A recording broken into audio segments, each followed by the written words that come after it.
Salut et bienvenue sur Histoire du temps. Avant de commencer, je vous demande de prendre seulement 4 secondes pour vous abonner à cette chaîne. Cela nous motive et nous encourage à faire des recherches pour vous proposer des histoires captivantes. Merci. Matthew Evans, un homme riche d'une 60aine d'années, était assis seul dans sa Mercedes argentée, tapotant nerveusement son pouce contre le volant. La climatisation bourdonnait faiblement, peinant à atténuer la chaleur étouffante du Kentucky. Retraité et fortuné après une carrière prospère dans la finance, Matthew était habitué à ce que tout aille dans son sens. Mais ce jour-là, il se retrouvait immobilisé avec un pneu crevé, loin du confort de son somptueux manoir situé en périphérie de la ville. Après plusieurs tentatives infructueuses pour appeler l'assistance routière, il poussa un soupir et se résigna à attendre. Alors qu'une pointe de frustration commençait à monter en lui, il aperçut une silhouette s'approcher au loin sur la route. C'était un jeune garçon d'environ 13 ou 14 ans, vêtu d'un t-shirt délavé et de baskets usées. Il marchait d'un pas déterminé. Matthew observa alors que le regard du garçon se plissait en examinant la voiture avant de lui adresser un hochement de tête poli mais assuré. « Un pneu crevé, monsieur ?» demanda le garçon d'une voix posée. « Oui, en effet, » répondit Matthew, ressentant un étrange mélange de soulagement et d'inquiétude. « J'espérais un peu d'aide, mais mon téléphone ne capte aucun signal ici. » Le garçon esquissa un léger sourire. « Je peux vous aider, » dit-il en s'agenouillant immédiatement devant le pneu. « Mon grand-père m'a appris à changer un pneu l'été dernier. Vous avez une roue de secours ?» Matthew fit un geste en direction du coffre, observant le garçon l'ouvrir et sortir les outils nécessaires. Le jeune travailla rapidement, ses mains bougeant avec une assurance calme, presque au-delà de son âge. Pendant que Matthew se tenait là, il sentit une étrange humilité l'envahir, une sensation qu'il n'avait pas ressentie depuis longtemps. Il voulait offrir quelque chose au garçon en retour, mais celui-ci restait concentré, accomplissant sa tâche avec sérieux. Quelques minutes plus tard, le garçon se redressa, s'essuya les mains sur son jean et fit un pas en arrière. « C'est fini, » dit-il simplement avec un petit sourire satisfait. Matthew sortit son portefeuille et tendit quelques billets au garçon. « Tiens, prends ça. Je t'apprécie vraiment pour ton aide. » Mais le garçon recula d'un pas, levant la main poliment. « Merci, monsieur, mais je n'ai besoin de rien. Je suis juste content d'avoir pu aider. » Interloqué, Matthew resta là, l'argent encore en main, regardant le garçon s'éloigner sur la route. Cette rencontre l'avait touché d'une manière qu'il ne comprenait pas encore. Seul à nouveau, il remit les billets dans son portefeuille et remonta dans sa voiture, observant dans son rétroviseur la silhouette du garçon s'amenuiser au loin. Pendant le reste du trajet, Matthew ne pouvait s'empêcher de repenser à lui. Il y avait chez ce jeune une dignité silencieuse, une assurance qui ne venait ni de l'argent ni du privilège, mais de quelque chose de plus profond. Ce soir-là, assis seul dans son luxueux salon, Matthew n'arrivait pas à chasser de son esprit l'image du garçon s'éloignant avec rien d'autre qu'un sourire. Il se trouvait dans son fauteuil en cuir, entouré d'étagères remplies de livres qu'il ouvrait rarement. Le silence n'était troublé que par le tic-tac du vieil horloge grand-père dans le coin de la pièce. Son dîner, un steak parfaitement préparé accompagné d'asperges, reposait intact sur la table d'appoint. Il ne pouvait s'empêcher de penser au garçon. Au fil des années, Matthew avait rencontré des milliers de personnes, des partenaires d'affaires, des employés, des investisseurs. Chaque interaction reposait sur des négociations, des faveurs, des accords. Il y avait toujours une contrepartie, un prix ou une attente. Mais ce garçon, cet inconnu, l'avait aidé sans rien demander en retour, par pure bonté. Matthew se renversa dans son fauteuil et prit une gorgée de scotch. L'image du sourire confiant du garçon se rejouait sans cesse dans son esprit. Il ne semblait pas venir d'un milieu aisé, pensa Matthew. Ses chaussures usées, ses vêtements délavés, la poussière sur ses mains, tout racontait une histoire. Et pourtant, il dégageait une intégrité rare de nos jours. Le lendemain matin, Matthew ne put résister à l'envie de retrouver ce garçon. Il ne savait pas pourquoi, mais quelque chose en lui semblait inachevé. Était-ce de la culpabilité, de la gratitude, ou simplement de la curiosité? Quoi qu'il en soit, il se retrouva à rouler sur la même route, scrutant l'horizon à la recherche du garçon. Des heures passèrent, il s'arrêta à plusieurs stations-service et petits restaurants, interrogeant quiconque accepterait de l'écouter. La plupart des gens haussèrent les épaules ou secouèrent la tête, jusqu'à ce qu'une femme d'un certain âge, derrière le comptoir d'un petit café, prenne la parole. On dirait que vous parlez d'Elia, dit-elle en essuyant ses mains sur son tablier. Ce garçon aide toujours les gens par ici. Il vit avec sa mère à Harland. Harland, répéta Matthew, gravant ce nom dans son esprit. Merci. La ville de Harland se trouvait à 1 heure de route, nichée dans les contreforts des Appalaches. Le trajet était magnifique, mais Matthew n'y prêta guère attention, son esprit encombré de questions. Quelle était la vie de ce garçon? Quelle famille avait pu élever un enfant comme lui? En arrivant à Harland, il trouva des rues calmes bordées de maisons modestes et de petites boutiques. Il interrogea quelques habitants à propos d'Elia et finit par être dirigé vers une petite maison en périphérie de la ville. La maison était simple mais bien entretenue, avec un porche qui s'affaissait légèrement sous son propre poids. Matthew gara sa voiture et hésita un instant, incertain de ce qu'il allait dire. Prenant une profonde inspiration, il frappa à la porte. Elle s'ouvrit après quelques instants, révélant une femme d'une 40aine d'années. Elle semblait fatiguée, mais bienveillante, ses yeux vifs et curieux tandis qu'elle l'observait attentivement. « Puis-je vous aider » Elle demanda. « Bonjour. » Matthew s'éclaircit la gorge. « Je suis désolé de vous déranger, mais je crois avoir rencontré votre fils hier. Elia, n'est-ce pas?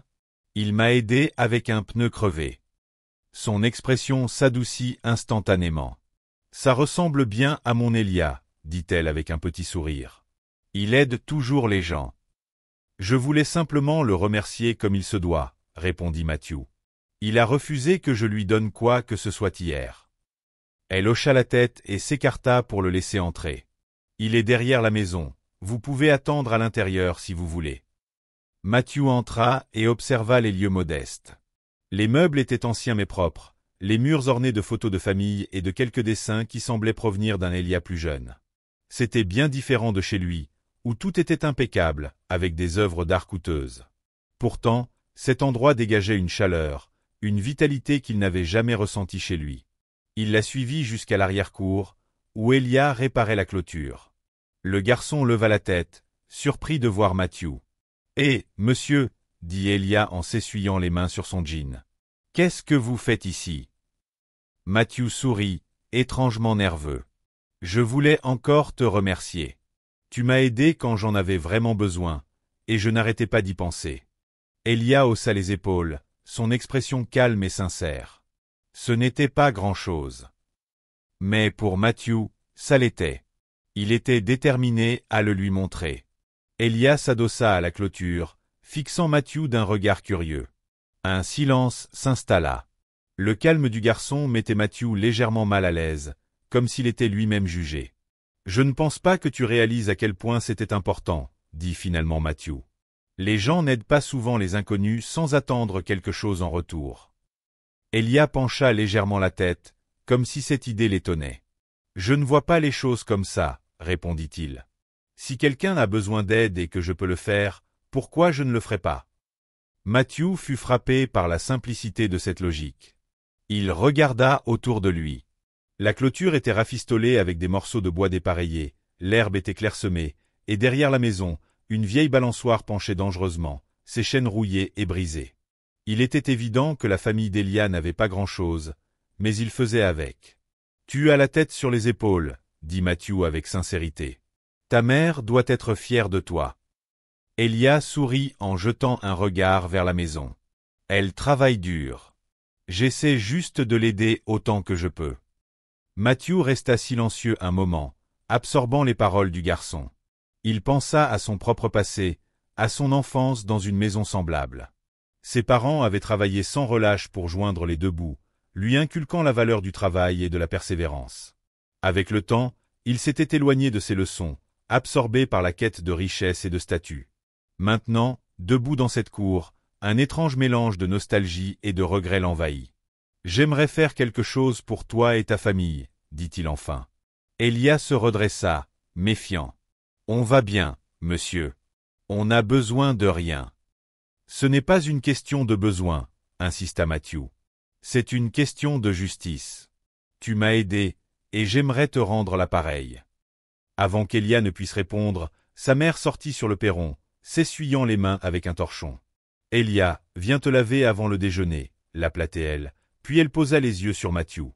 Vous voulez vous joindre à nous? Ce n'est rien d'extraordinaire, mais vous êtes le bienvenu. Matthew hésita, peu habitué à ce genre d'invitation. Mais la sincérité de sa voix ne lui laissait aucune excuse. J'aimerais beaucoup, dit-il en la suivant à l'intérieur. La cuisine sentait le pain chaud et les légumes rôtis. La table était petite, entourée de chaises dépareillées, mais elle était dressée avec soin. Matthew s'assit, se sentant étrangement déplacé dans son costume impeccable au milieu de ce cadre modeste. Elia se lava les mains à l'évier avant de les rejoindre, son sourire toujours aussi naturel. Pendant le repas, Matthew se laissa emporter par la conversation. Elia parlait de son école, de ses amis, de son rêve de devenir ingénieur. Sa mère partageait des histoires sur la communauté, parlant avec une fierté discrète des gens qui prenaient soin les uns des autres. Matthew écouta attentivement, ressentant une chaleur qu'il n'avait pas connue depuis des années. Malgré toute sa richesse et sa réussite, sa propre maison lui semblait froide et vide comparée à cette modeste demeure remplie de rires et de liens sincères. Après le déjeuner, alors qu'il débarrassait la table, Matthew se tourna vers la mère d'Elia. « Vous avez fait un travail remarquable en l'élevant, dit-il. Il a plus de cœur que la plupart des gens que je connais. » Elle sourit, les yeux brillants de gratitude. « Merci.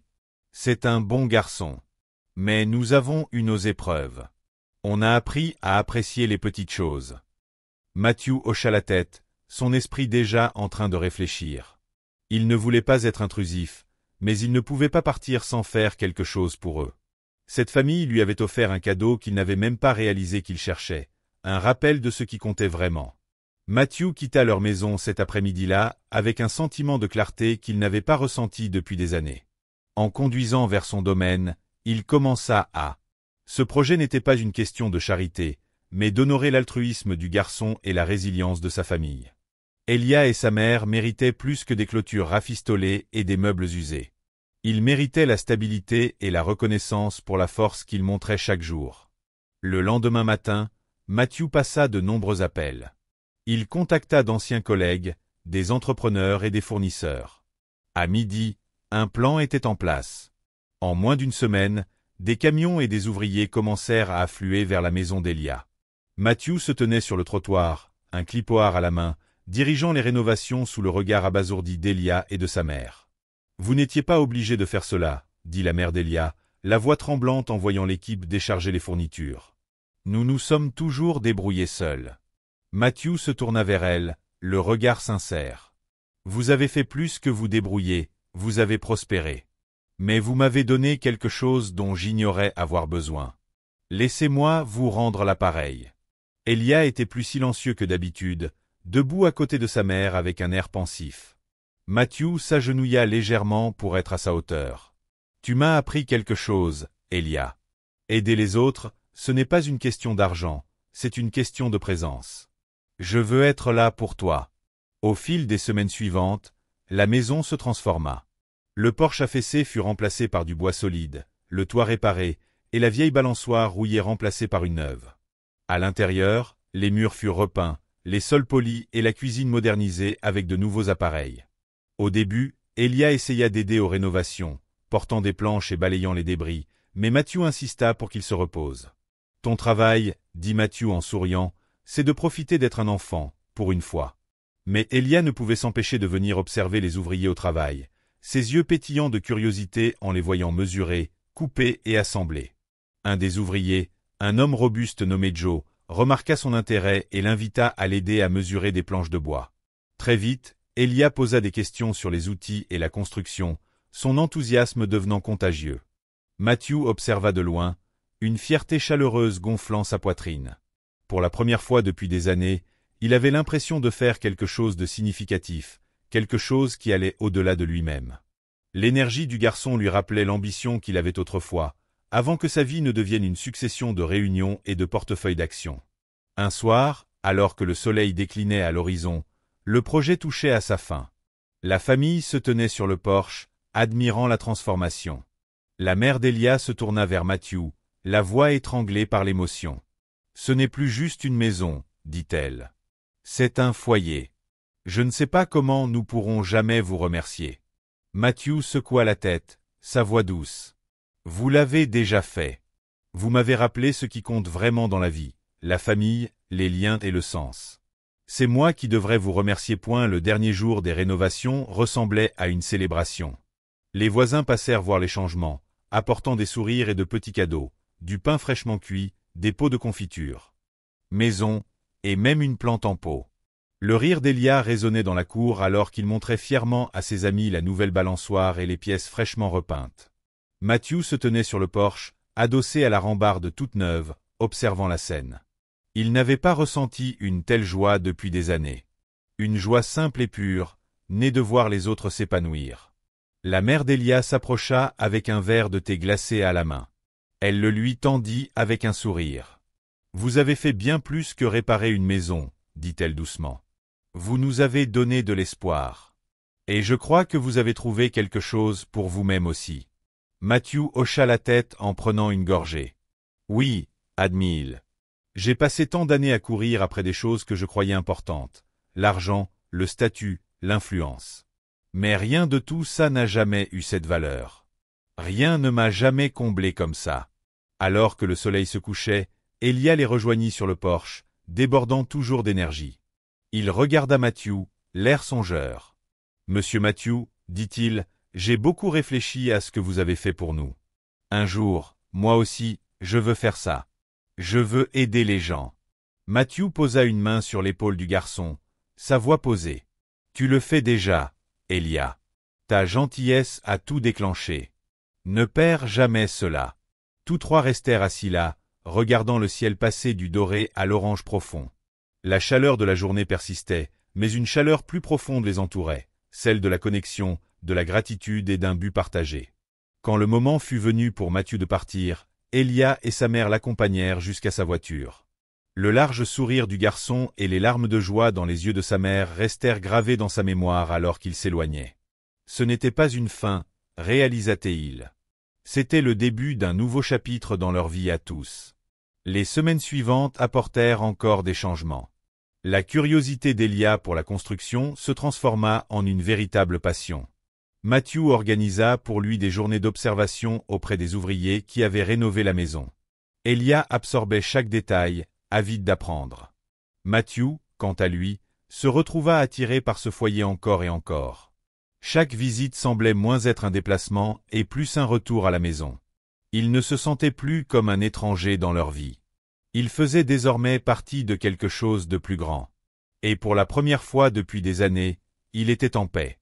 L'histoire se terminait là où elle avait commencé, dans une petite ville au grand cœur, où l'acte de gentillesse d'un jeune garçon avait rappelé à un homme mûr la plus belle leçon de la vie. Ce qui compte, ce n'est pas ce que l'on possède, mais ce que l'on donne.